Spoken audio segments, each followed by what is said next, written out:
At 5:42 in the morning, on November 14, 1944, Obergefreiter Friedrich Weber died without understanding why. Fog hung in the shattered pines of the Hürtgen forest, the kind of fog that smelled like wet earth and cordite and death. Snow crunched under his elbows where he lay prone behind the fallen trunk. His breath came out white in air cold enough to freeze spit before it hit the ground, 12 degrees below 0 Celsius. The metal of his Carabiner 98K rifle felt like ice against his cheek. And there, 180 meters ahead through the grey morning light, a coffee cup. Steam rose from it, steady, rhythmic, like breath. It sat on a log, behind what looked like an American defensive position. The cup hadn't moved in 17 minutes. Weber had been watching through his binoculars, counting the seconds, marking the pattern. The American was careless, or exhausted, or both. Weber had seen enough combat to know soldiers made mistakes when they were tired, and the Americans, pushing through the Hürtgen, had been fighting for weeks without rest. Men did stupid things when they couldn't remember the last time they'd slept, like drinking coffee in the open, like forgetting there were German snipers watching and waiting. Weber settled his rifle against his shoulder, centered the iron sights on the area just below where the cup rested. At this range, with this wind, he couldn't miss. He controlled his breathing, in, out, in, hold. Applied pressure to the trigger, fired. The bullet struck exactly where he aimed. The cup flew backward, coffee sprayed in a dark arc against the snow. But Weber never saw it, because in the same instant his finger pulled the trigger, a .306 round from a Springfield rifle struck him in the center of his chest. Fired from a position 60 degrees to his left, an angle he hadn't even considered, a position he didn't know existed. Weber fell from the tree without a sound. Staff Sergeant Thomas Blackwood lowered his rifle, made a small mark in his notebook. November 14th, 0542, confirmed kill number 83. The coffee cup trick had worked again. Friedrich Weber was number 83. Over the next 9 days, 14 more German soldiers would die exactly the same way, all of them aiming at the same thing, a tin cup filled with hot coffee, all of them shot from angles they never checked. 97 German soldiers, 9 days, one 10-cent tin cup, and the simplest trap in the history of warfare. The Germans called him Kaffeetasse Teufel, the coffee cup devil. This is the story of the most ridiculous weapon of World War II, a coffee cup that killed 97 men and forced an entire German division to change how they fought. And this is the story of how Washington tried to bury the name of the man who invented it. But before there was a coffee cup devil, before 97 dead Germans, before the trap that changed sniper warfare forever, there was a 23-year-old kid from Montana named Thomas Blackwood, and 2 men who were about to die. Thomas Blackwood was born February 7, 1921, in Billings, Montana, cattle ranch country where winter temperatures dropped to 30 below 0, where you learned to shoot straight or your family didn't eat, where the Great Depression wasn't headlines, but the difference between survival and starvation. By age 12, Tom was shooting coyotes at 400 yards to protect the livestock. By 16, he could track wounded elk through mountain terrain in conditions that would kill most men. His father had fought in the First War, Meuse Argonne, came home with shrapnel in his leg and nightmares. But he came home, and he taught his son something the army manuals never covered. "Son," he'd say, cleaning the Winchester rifle they shared, "good hunting isn't about finding the animal, it's about making the animal find you. You let them see what you want them to see. Then you shoot from where they're not looking." Tom carried that lesson with him when he enlisted on December 8, 1941, the day after Pearl Harbor. At Fort Benning, Georgia, Tom scored 238 out of a possible 240 during qualification. But what made instructors notice wasn't the marksmanship, it was how he thought. During field exercises, while other trainees focused on camouflage, Tom experimented with deception. He'd leave equipment in one position while firing from another, create dummy positions that drew attention while he observed from somewhere completely different. Captain James Sullivan wrote in his evaluation, "Private Blackwood doesn't shoot targets, He manipulates the battlefield to create targets. By June 1942, Tom had completed sniper school at Camp Perry, Ohio, graduated second in his class of 48. The soldier who placed first would be killed at Anzio in January 1944, shot through the throat, dead at 21. September 19, 1944. The 28th Infantry Division entered the Hurtgen Forest. They would spend the next 3 months in conditions veterans would later describe as worse than anything they experienced in the entire war. Worse than Normandy, worse than the Bulge. The forest itself was a weapon. Dense stands of fir and pine created permanent twilight. Artillery bursts in the canopy sent 3-foot wooden splinters raining down, sharp as spears. Rain fell constantly. Soldiers lived in foxholes filled with freezing water. Trench foot became epidemic. Infantry companies entered at full strength, 200 men. They emerged weeks later with 40 or 50.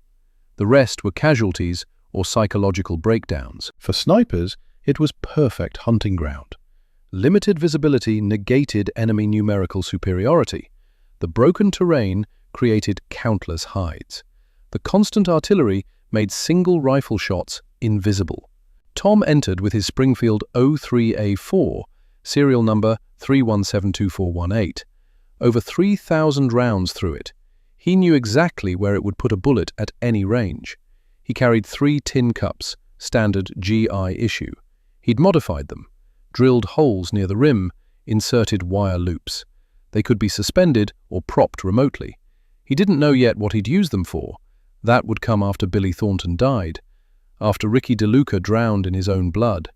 October 28, 1944. Corporal Billy Thornton was 24, from Oregon. Good sniper, calm under pressure. He and Tom partnered that morning, hunting the German sniper team that had killed 3 Americans. At 14:20 hours, they found a good position overlooking a destroyed farmhouse. Thornton settled behind his rifle. Tom scanned with binoculars. Then they heard it. A sound. Small, metallic, like a coin dropped on stone. Before Tom could shout warning, Thornton lifted his head from the scope. Curious, looking for the source. His head snapped backward. The exit wound was the size of a fist. Tom lay frozen. Where had the shot come from? They'd been watching the farmhouse. That's where the German should be. But the angle of Thornton's wound came from behind, from a position they didn't know existed. It took Tom 3 hours to work his way back, dragging Thornton's body. That night, he tried to make sense of it.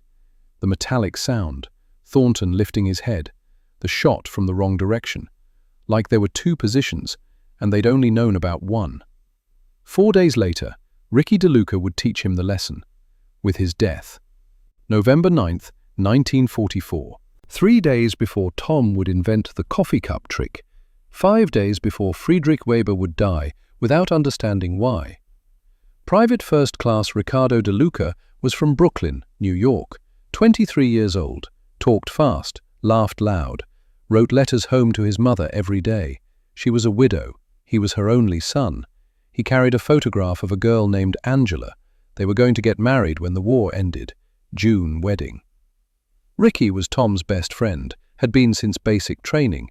They'd shared foxholes through France, shared sea rations, shared fears in the dark, shared the silence after watching men die. When you live in a hole with someone for months, you learn everything about them. Ricky was more than a friend. He was the brother Tom never had. November 9th. They were hunting German positions together.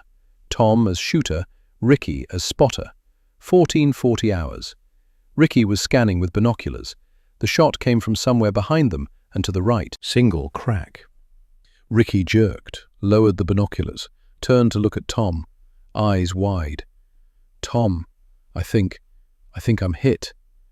Blood spreading across the back of his wool shirt, dark red, almost black.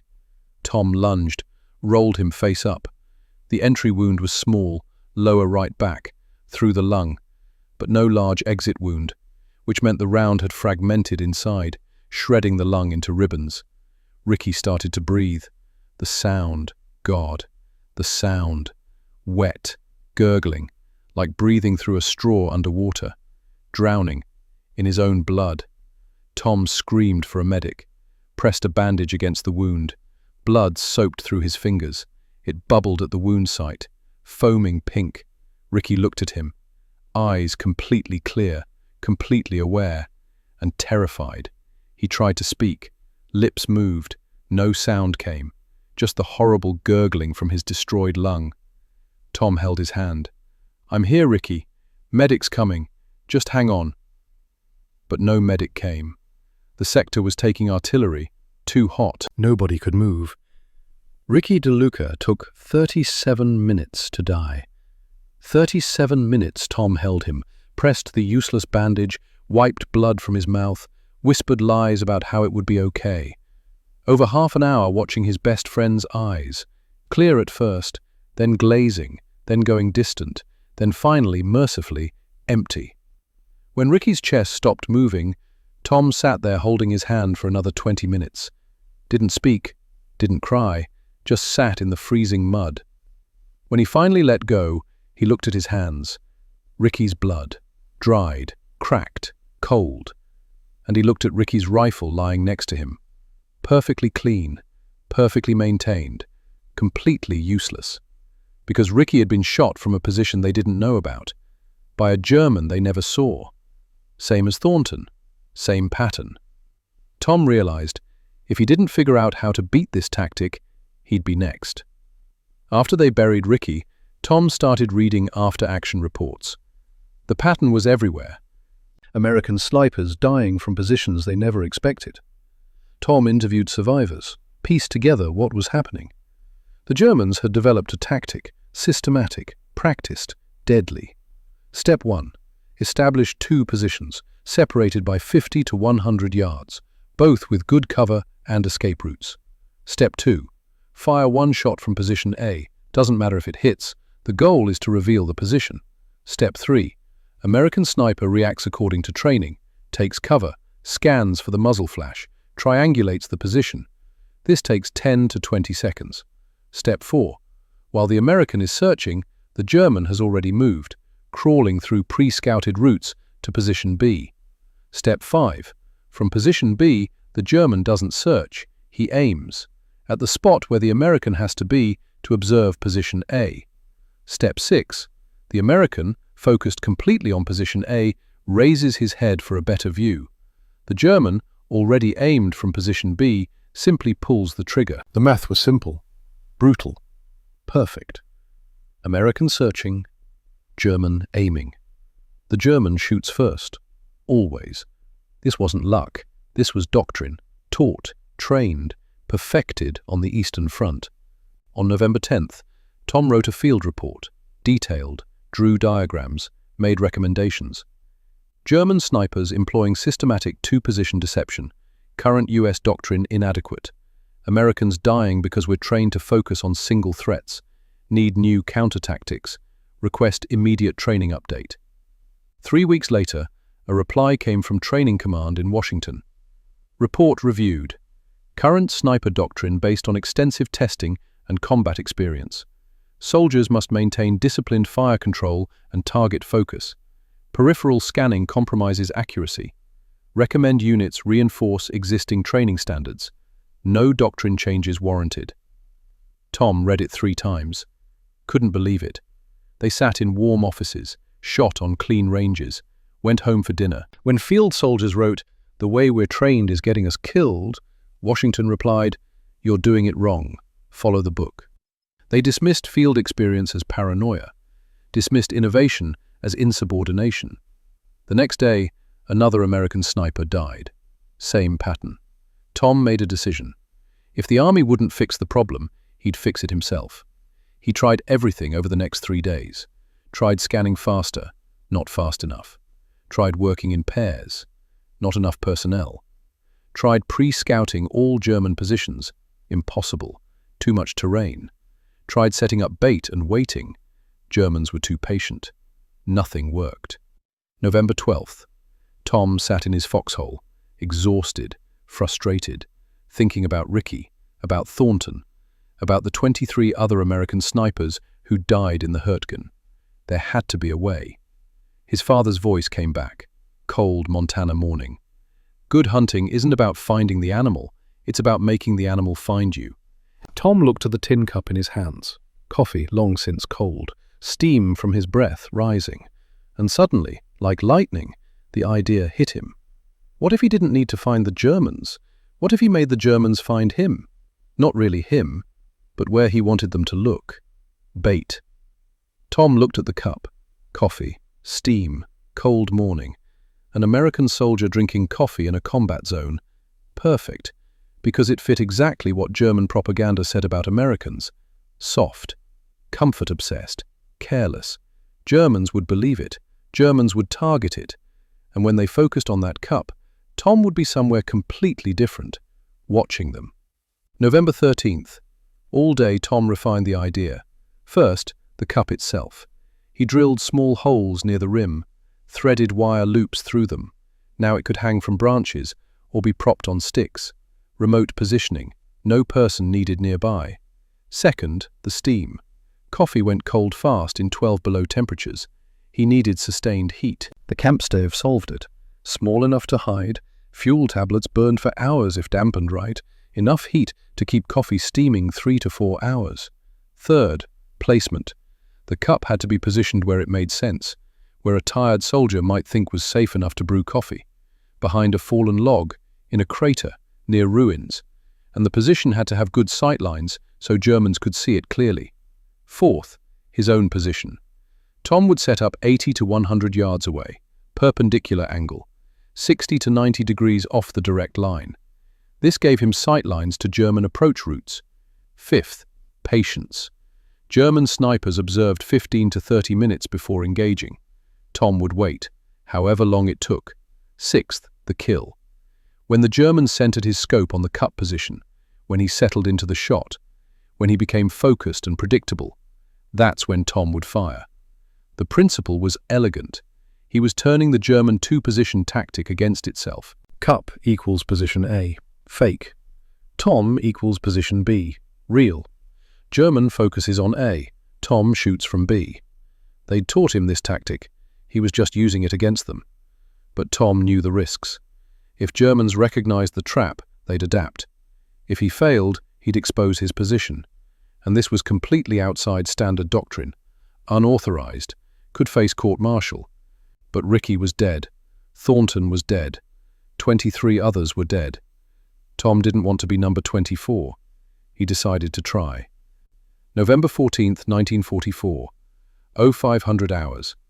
Tom moved through pre-dawn darkness to a position he'd scouted. Fallen log with good backdrop.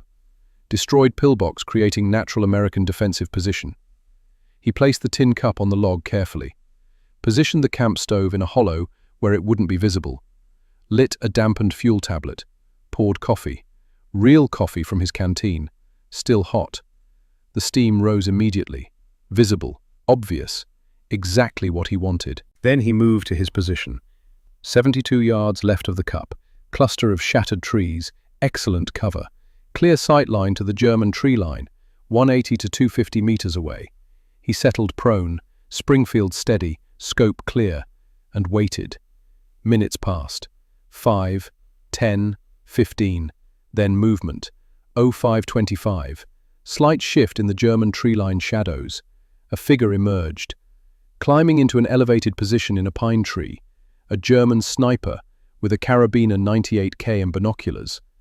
Tom didn't shoot. Waited. The German raised binoculars. Swept across the sector. Paused. Had he seen the cup? The binoculars stayed fixed, pointing directly at the log where the cup sat steaming. Yes, he'd seen it. Tom counted heartbeats. The German observed. 1 minute. 2, 5, 10, 15. Patient, professional, checking for signs of trap. But all he saw was steam, rising steady, natural. 17 minutes of observation. The German lowered the binoculars, raised his rifle. Tom ranged him. 180 meters. Wind 3 to 5 miles per hour left to right. Adjusted windage 1 click left. 0541. The German settled the rifle into his shoulder. 0542 and 8 seconds. Body position stabilized. 11 seconds. Finger moved to trigger. 13 seconds. Micro adjustments. Preparing to fire. 14 seconds. Tom fired. The Springfield roared. Through the scope, Tom saw the German jerk backward, center mass. The body fell from the tree. Half a second later, the German's rifle discharged mid-fall. Finger already on trigger. The round went wild, struck the log 2 feet from the cup. But the cup stayed upright, steam still rising. Friedrich Weber was dead before he understood. Never checked his flank. Never saw the threat from 60 degrees left. Tom made a notation. November 14th, 0542, kill 83, range 180 meters, coffee cup tactic success. At 0715, Tom repositioned. Different location, 200 yards from the first. New cup, fresh coffee, new firing position 80 yards right. At 0833, a German appeared. Investigating the previous shots, spotted the cup, raised binoculars. 5 minutes watching, then raised his rifle, started to aim. Tom fired. 196 meters. The German went down. Kill 84. At 10:12, another German. More careful, longer observation, but still fell for the pattern. Saw cup, focused, prepared to shoot, never checked flank. Kill 85. 205 meters. By noon, Tom had 7 confirmed kills. Every single one followed the same sequence. German spots cup. German observes. German decides it's real. German prepares to engage. German dies. The coffee cup trick worked. Over the next days, Tom developed variations. He classified German shooter types. Type A shooters, 5 to 10 minutes observation, usually younger or aggressive. Counter tactic, simple setup, easy kills. Type B shooters, 15 to 25 minutes. More experienced, more methodical. Counter tactic, add details. Cigarette butts, disturbed snow, boot prints. Make it look like Americans had actually been there. Type C shooters, 30+ minutes. Sometimes didn't shoot at all. Veterans, suspicious. Counter tactic, create secondary disturbances, movement in bushes, sound of canteens, multiple layers of deception. November 15th, Tom killed 12 Germans. November 16th, 14 more. Why did it work so consistently? First, it exploited German assumptions about Americans. Propaganda said Americans were soft, undisciplined. A soldier openly drinking coffee confirmed those assumptions. Second, it exploited target fixation. Once a sniper identified what appeared to be an enemy position, training dictated careful shot preparation. This concentration created tunnel vision. Third, it exploited resource scarcity. German ammunition was limited. When presented with what appeared to be a certain target, they took the shot. Fourth, it exploited communication failures. Information about the pattern didn't spread between German units quickly enough. Tom recorded everything meticulously. Kill 42 entry. November 17th, 0900. Wind 6 miles per hour quartering left. Temperature 28 degrees Fahrenheit. Humidity high. Range 193 meters. Elevation +7 degrees. 1 click up, 1 left. Upper chest hit. Immediate. Notes. Cold temp affecting powder burn, rounds impacting 2 inches low at this range. November 17th afternoon, Tom observed something different. A German patrol approached the cup from an unexpected angle. They didn't shoot, they investigated. Found only the cup and stove. No American. Confusion visible even from distance. One soldier picked up the cup, looked around nervously. They withdrew. Tom realized Germans were beginning to suspect. They didn't understand what, but they knew something was wrong. That evening, German intelligence issued a warning Tom would only learn about after the war from captured documents. Single American sniper, Sector 47, demonstrating exceptional effectiveness. 15 casualties in 48 hours. Pattern suggests deliberate deception tactics. Recommend dedicated counter-sniper operation. November 18th. Tom found a body of a German he'd killed that morning. Checking for intelligence, he found a diary. Couldn't read German, but a photograph fell out. A young German soldier, maybe 20, with a woman and small girl, wife and daughter. Handwriting on the back, names, a date. Tom looked at the photo for a long time, then at the coffee cup 80 yards away, still steaming. For the first time since Ricky died, Tom felt something other than cold calculation. Not guilt, not regret, but weight. Recognition that 97 wasn't just a number. These were fathers, sons, husbands, just like Ricky had carried Angela's picture. Tom put the photo down, continued the mission, but he never forgot that face. November 20th, 0600 hours. Tom didn't know it, but Germans had deployed a dedicated counter-sniper team. Hauptmann Victor Steiner, 42 confirmed kills on the Eastern Front. Gefreiter Klaus Zimmermann as spotter. Grenadier Josef Hartmann for security.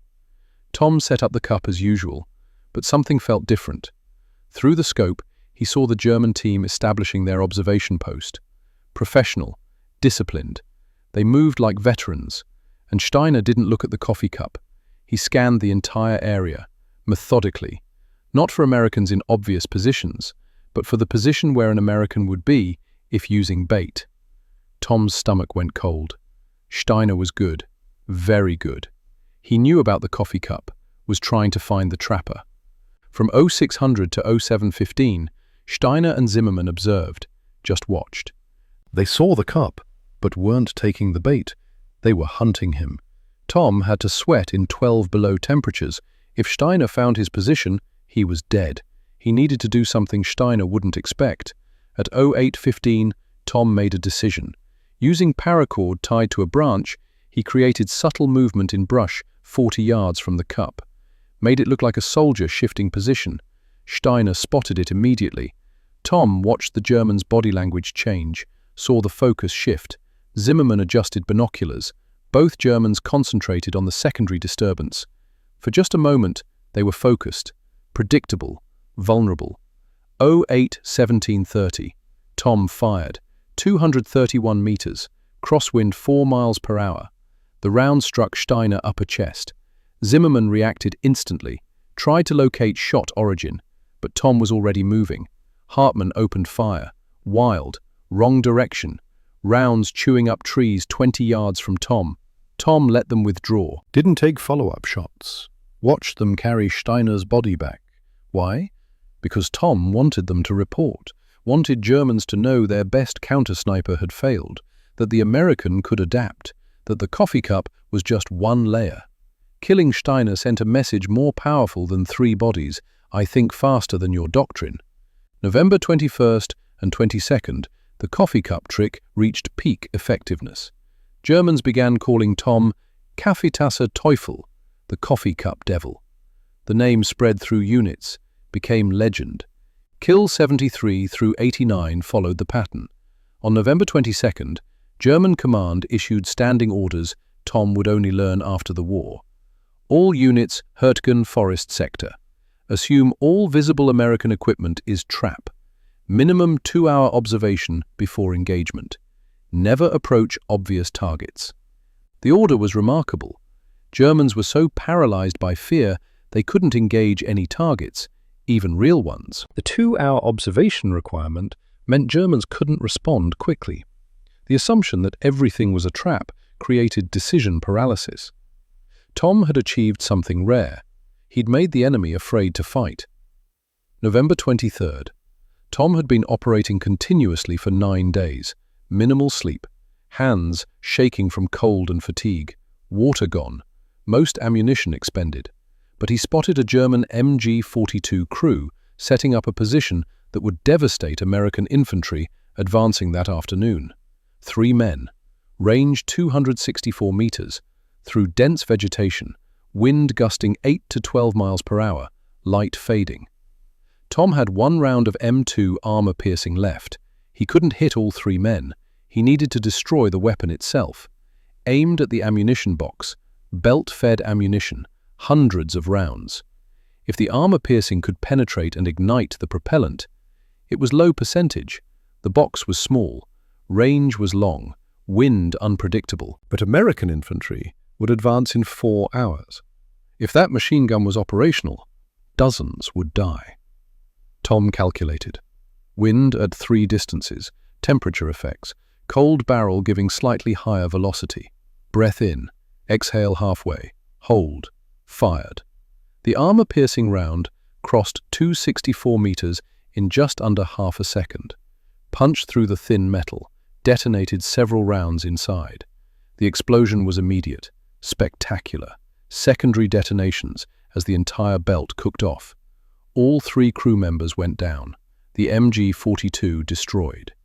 Tom wrote, kills 95, 96, 97. 97 total, 9 days.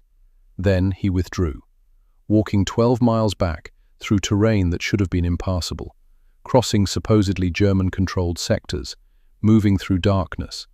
Arrived at 2200 hours, barely conscious from hypothermia and exhaustion, stumbled into the command post. Captain Edward Hayes took one look. Blackwood, you look half dead. Tom's voice was hoarse. Need more ammo, sir. Germans are learning the coffee trick, have to change tactics. His legs gave out. He collapsed. Medics caught him. They treated him for exposure, dehydration, malnutrition. He'd lost 14 pounds in 9 days. He slept for 18 hours straight. When Tom woke again on November 25th, Captain Hayes was sitting next to his cot. Blackwood, field reports say you killed 97 Germans in 9 days. Using a coffee cup. Is that accurate? Tom's voice was still rough. 97 confirmed, sir. Could be more. Hayes was quiet for a long moment. Do you understand what you've done? Average American sniper gets 5 to 15 kills total. You got 97 in 9 days, using a 10-cent tin cup. It worked, sir. Exploited their doctrine, made them focus where I wanted. Hayes nodded slowly. I need you to teach this. Every sniper in the battalion. Can you do that? Yes, sir. Good, because Washington's going to hear about this, and when they do, everything's going to change. Tom closed his eyes, let exhaustion take him. He didn't know yet how right Hayes was, or how wrong. 2 days of medical attention brought Tom back from the edge, not fully recovered, but functional. November 25th. Tom stood in front of 9 sniper teams, 18 men.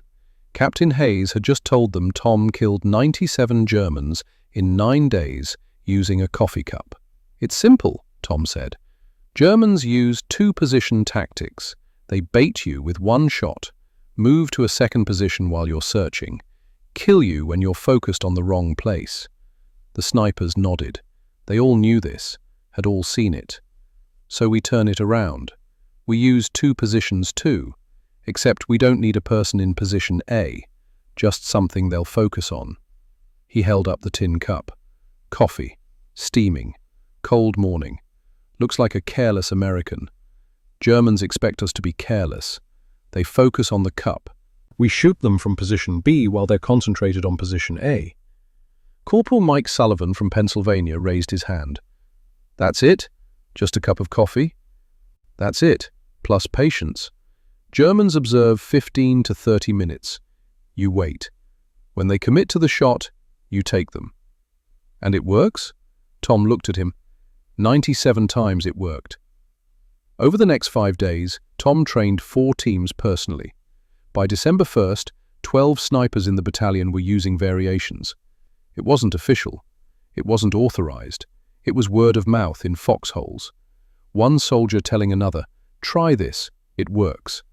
The results were immediate, after action reports from the 28th Infantry Division, late November 1944. October sniper casualties, 23 Americans killed, 12 Germans killed. Ratio 1 American for every 0.5 Germans. November casualties, 6 Americans killed, 47 Germans killed. Ratio 1 American for every 7.8 Germans. Complete reversal. Captured German documents from December revealed the impact. One report from the 326th Volksgrenadier Division. Experiencing unsustainable sniper losses, American tactics demonstrating unprecedented adaptability. Two-position doctrine no longer effective. Patrol activity reduced 40%. Morale poor to very poor. Multiple units refusing to advance where Coffee Cup Ghost operates. The Germans weren't just losing snipers, they were losing the will to fight. One 23-year-old from Montana with a 10-cent tin cup had done what Washington doctrine couldn't. He'd changed the math. Military historians would later estimate the coffee cup tactic saved 40 to 60 American sniper lives between November and December 1944.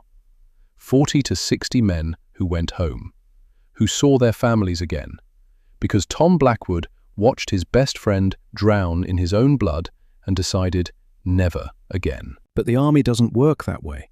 The Army doesn't like innovations from corporals in foxholes. The Army likes innovations from engineers in laboratories. December 19, 1944. A team arrived from Aberdeen Proving Ground in Maryland. 5 men, technical specialists, engineers with clipboards and cameras. They weren't combat soldiers, never been shot at, never spent a night in a foxhole filling with freezing water, never held a friend while he died.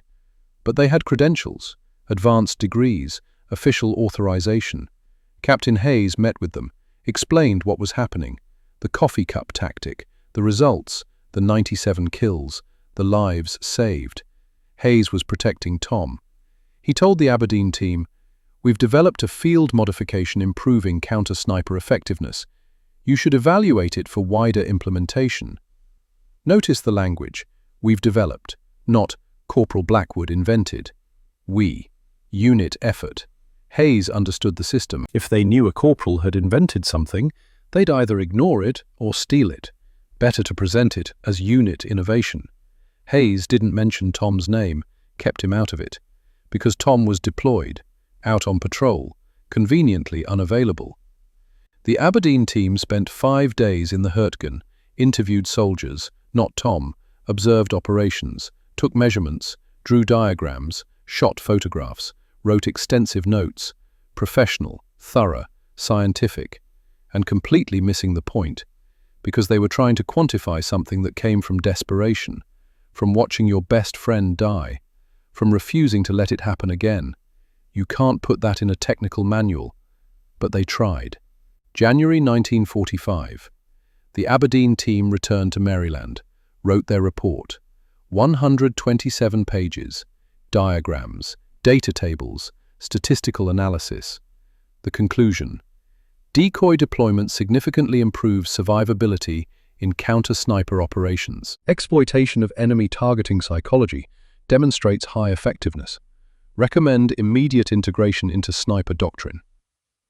The recommendations were everything Tom had discovered, everything he'd taught, everything that had saved 40 to 60 lives. But the credits. The credits listed 6 names. The Aberdeen evaluation team members, all engineers, all officers, all people who'd shown up after the tactic had already proven itself. The attribution read, "Innovative tactical solution developed through systematic field analysis by technical evaluation personnel in coordination with combat units." Developed by technical evaluation personnel. Not invented by Corporal Thomas Blackwood. Not created by a desperate 23-year-old who watched his best friend die. Not born from the time it took Ricky DeLuca to drown in his own blood. Developed through systematic analysis. The report never mentioned Tom's name, never mentioned the 97 kills, never mentioned Ricky or Thornton or the 23 other American snipers who died before Tom changed the math. Never mentioned the coffee cup that started it all. February 1945. Washington approved. The Army began revising Field Manual 2310. A new section was added: employment of decoy techniques in counter-sniper operations. The principles were exactly what Tom had taught. Create obvious signs of friendly presence. Position decoys where enemy doctrine predicts targeting. Observe likely enemy firing positions from offset angles. Maintain patience. Always plan withdrawal routes. Word for word. Tom's innovations. Tom's tactics. Tom's principles born from Tom's pain. The attribution in the manual. Developed by Department of the Army, Infantry Board, in consultation with field evaluation teams, 1945. Developed by the Department of the Army, not by Tom Blackwood. March 1945. The revised doctrine was distributed to sniper sections across Europe. Other soldiers began using variations. Sergeant Robert Mitchell, 4th Infantry Division, adapted it for urban combat. 23 confirmed kills. Private First Class Douglas Anderson, 9th Infantry, used decoys during river crossings, saved an estimated 30 to 40 lives. The tactic spread, evolved, became standard operating procedure. And everywhere it spread, the credit went to the Army, to the system. Never to the corporal from Montana who invented it because he couldn't watch another friend die. May 1946. The war in Europe had been over for a year. Tom Blackwood was demobilized, received his discharge papers, honorable discharge, campaign ribbons, expert rifleman badge, no Medal of Honor, no recognition for the 97 kills, no acknowledgement that he'd changed Army doctrine, no mention that he'd saved 40 to 60 American lives, just a handshake and a train ticket home. He returned to Billings, to the cattle ranch, to the mountains and cold winters. When people asked about his service, he said, "I did my job." When they asked if he saw combat, some. When they asked if he killed anyone, he changed the subject. He never mentioned the coffee cup, never mentioned 97, never mentioned that somewhere in a manual in Washington, his ideas were being taught to every American sniper, without his name. He married a local girl named Helen in 1948, had 2 kids, Robert in 49, Patricia in 51. Raised them on the same ranch, taught them the same lessons, never told them about the war. Through the 50s and 60s and 70s, the coffee cup principle remained standard training. Every American sniper learned it. The manuals credited Army Technical Development 1945. Tom's name appeared nowhere. In 1973, Tom read a history book about the Hurtgen, found a section about sniper tactics, about decoys, about American adaptability. Didn't see his name. His wife Helen noticed him staring at the page. "Tom, you okay?" "Yeah, just remembering." "You were at Hurtgen, weren't you?" "Yeah." "Did you use these tactics?" "Yeah." "Why don't they mention you?" Tom looked out the window at the Montana mountains. "That's how it works, honey. Soldiers do the work. Officers get the credit. Always been that way." "But that's not right." "No, but it's how it is." Helen watched him, saw something in his face she'd never seen before, something tired, something resigned. "Tom, what happened over there?" He was quiet for a long time. "I watched my best friend die in my arms. Took him 37 minutes, drowning in his own blood. Couldn't do anything to help him. And I decided that day I'd never let it happen again if I could prevent it." "Did you prevent it?" "For some, not for all, never for all." He closed the book, never opened it again. But the story doesn't end there. In 1985, military historian Dr. Margaret Thorne started researching Hurtgen Forest tactics. She was thorough, dug through archives most historians ignored. In the 28th Infantry Division daily logs for November 1944, she found a single line. 20 November 1944. Corporal Blackwood, coffee cup modification now, battalion standard per Captain Hayes. Effectiveness exceptional, KIA ratio reversed. Corporal Blackwood. Thorne checked official records for tactic development, found the Aberdeen report. Developed by technical evaluation personnel. No mention of any Corporal Blackwood. She spent 14 months tracking down veterans. Finally found Mike Sullivan, 70 years old, Pennsylvania. "Mr. Sullivan, do you know anything about a Corporal Blackwood?" Sullivan's face changed. "Tom Blackwood? You want to know about the coffee cup?" Asked Tom. "He invented it." "Invented it?" "Official records say Aberdeen developed it." Sullivan laughed, bitter. "Aberdeen? Those desk jockeys showed up after Tom had already killed 97 Germans. After the tactic was spreading through 3 divisions. They measured what Tom created, then took credit. 97 Germans? In 9 days, using a tin cup and a camp stove, Tom's best friend died in his arms, Ricky DeLuca. Tom couldn't save him, so Tom made sure he'd save everyone else he could. Is Corporal Blackwood still alive? Last I heard, he's ranching in Montana, Billings area, never talks about the war. It took Thorne 6 weeks to find Tom. She called him in March 1987. Tom was 66 years old. Mr. Blackwood, I'm Dr. Margaret Thorne, military historian. I'm researching Hurtgen Forest sniper tactics. I have evidence you developed the coffee cup decoy technique. Is that correct? Tom was silent for a long time. Who told you that? Mike Sullivan. And I found references in division logs. Official army records credit Aberdeen, but all evidence suggests it was you. November 1944. Is that accurate? Very quietly, yes. Did you kill 97 German soldiers in 9 days using it? 97 confirmed. Could have been more. And did Aberdeen take credit for your innovation? They wrote the report. I was deployed. Never asked my input. Found out years later my tactics were in the training manual, with someone else's name on it. Mr. Blackwood, my research suggests your tactics saved between 40 and 60 American lives. Do you feel cheated that your name was erased from history? Tom looked out his window. Same Montana mountains. Same view for 66 years, except for that time in the green hell. Ma'am, I didn't do it for credit. I did it because I watched Ricky DeLuca drown in his own blood for 37 minutes, watched Billy Thornton's head explode, and I couldn't let it happen again. If the coffee cup saved lives, and I believe it did, then that's what matters. Who gets credit? Ricky doesn't care. He's dead. Billy doesn't care. He's dead. The men who lived because of it, they're the ones who matter, not my name in some book. With your permission, I'd like to publish the true story. Will it bring Ricky back? No, sir. Will it change anything? It will change the historical record. Give credit where it's due. Tom thought about it. Do what you think is right, ma'am.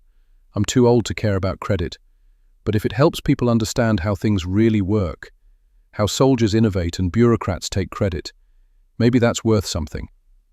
In 1988, Dr. Thorne published her paper, The Forgotten Innovation: How a Montana Ranch Hand Changed Sniper Warfare Without Recognition, published in the Journal of Military History. Military Times picked it up, then VFW magazines, then mainstream press. The story went viral, relatively speaking. Suddenly people wanted to know, who was this Corporal Blackwood? Why had his name been erased? How many other innovations had been stolen? The army was forced to respond. In 1989, historical records were quietly revised. A footnote was added. Coffee cup decoy technique first field tested by Corporal Thomas Blackwood, 28th Infantry Division, November 1944. Estimated 97 enemy casualties. Technique subsequently evaluated and formalized by Aberdeen Proving Ground, January 1945. A footnote, not a headline, not a ceremony, not a medal, just a footnote buried in a document most people would never read. But at least Tom's name was there. When a reporter called to tell him, Tom's response was simple. 44 years. Better late than never, I suppose. Between 1989 and his death, Tom received hundreds of letters, from snipers trained in the tactic, from family members of Americans who survived, from historians. Tom answered them all, politely, briefly, never self-promoting. One letter came from a retired general who'd been a lieutenant in the Hurtgen. Corporal Blackwood, I commanded a rifle platoon in November 1944. My sniper section lost 4 men before December. After your tactics spread, we lost 0. You saved my men. Thank you. Tom kept that letter, didn't show anyone, but he kept it. His health declined in 1992, heart problems. On June 7, 1993, Thomas Blackwood died in his sleep, heart attack. Peaceful. He was 72 years old. The funeral was small, Billings, Montana, local church, family, Helen, his wife of 45 years, son, Robert, daughter, Patricia, 5 grandchildren, friends from the ranching community, and 8 elderly men the family had never met. After the service, they approached Helen. The first man was 75. "Mrs. Blackwood, my name is Raymond Porter. I was an American sniper, 1951. They taught us the coffee cup tactic in training. Standard doctrine by then. Nobody told us who invented it. Last year I read Dr. Thorne's article. Learned it was your husband. Mom, that tactic was the first thing they taught us. Make the enemy look where you want. It became the foundation of how I thought about combat.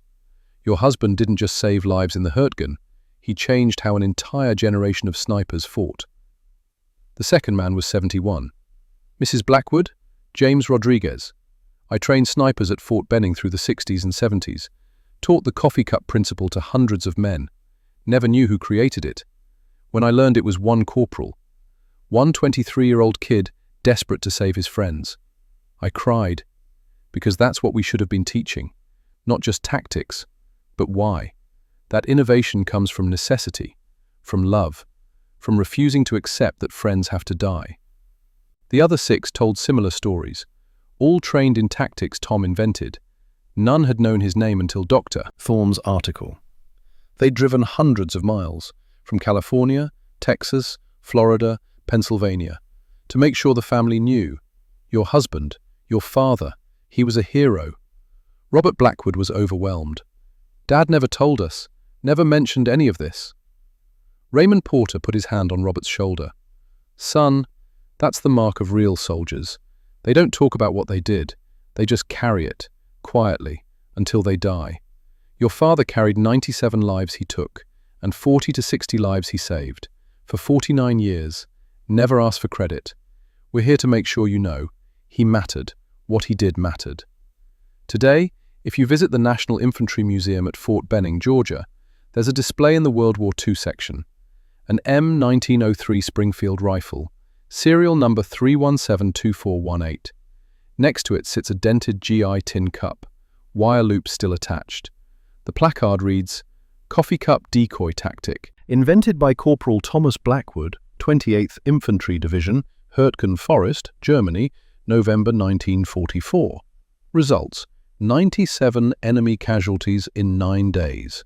Impact: estimated 40 to 60 plus American lives saved. Legacy: standard sniper doctrine through 1970s. Most tourists walk past. Just another rifle, just another cup. But veterans stop. The older ones, 70, 80, 90 years old. They stand there looking, reading. Some touch the glass, gently, respectfully. Some have tears, because they trained in that tactic. They used those principles. They lived because of it. And until Dr. Thorne's article in 1988, they never knew the name of the man who invented it. This isn't a story about a cup of coffee. This is the story of a 23-year-old kid from Montana who watched his best friend drown in his own blood for 37 minutes, who wrote a report to Washington and was told he was doing it wrong, who decided, if they won't fix it, I will, who took a 10-cent tin cup and turned it into the most effective counter-sniper tactic of World War II, who killed 97 Germans in 9 days, who saved 40 to 60 American lives, who changed Army sniper doctrine forever, and who had his name erased from history by engineers who showed up after the work was done. For 43 years, Thomas Blackwood didn't exist in the official record. For 43 years, the Army credited itself for innovations born from a corporal's desperation. If you ever served, if you know what it feels like to watch regulations kill people, to know a better way but not be heard, to see someone else get promoted for your ideas, Tom's story is your story. If you believe the people who do the work should get the recognition, not the people who write the reports. Share this, because there are thousands of Tom Blackwoods, buried in footnotes, erased from records. Our job, as Americans, as people who care about truth, is to make sure they're not forgotten. Tom didn't fight for medals. He fought for Ricky DeLuca, for Billy Thornton, for the man next to him. That's what made his generation the greatest, not because they won, but because they cared about each other more than credit. Corporal Thomas Blackwood, Billings, Montana, 1921 to 1993. Remember that name, because for 43 years the army tried to erase it. We won't let that happen again.